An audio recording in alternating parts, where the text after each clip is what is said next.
The rain makes everything worse. It gets in my eyes, mixing with the filth streaked across my face. It makes my jacket heavier, the synthetic fabric clinging to me like a second skin. It drowns out the sound of my own breathing, but not the low hum of the drones circling somewhere above. I shouldn't have come back.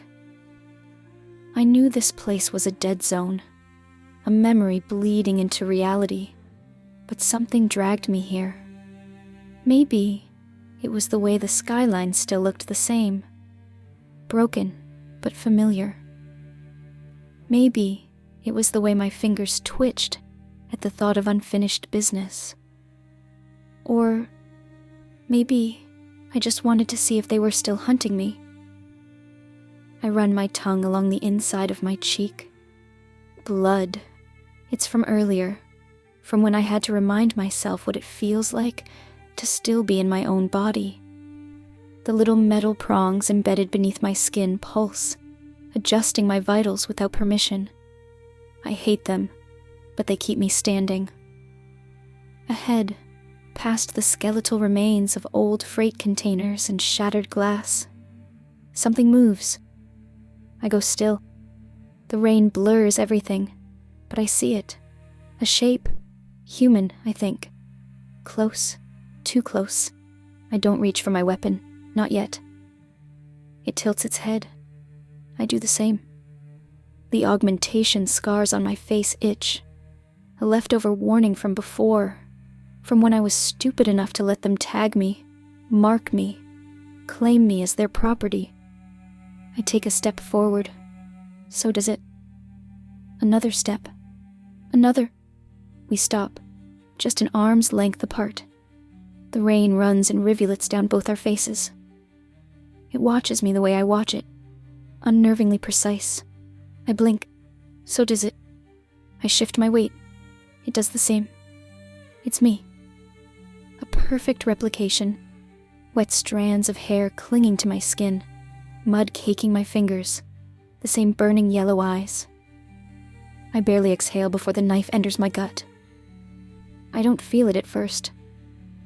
The pain comes slow, like my nervous system is still deciding whether to let me feel it. My fingers find the handle, slick, familiar. I know this blade.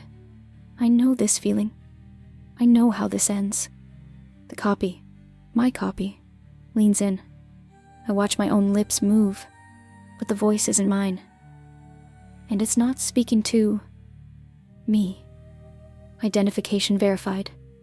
Terminating original. Then everything fades. What you just heard was fiction. Now let's talk about the science behind it.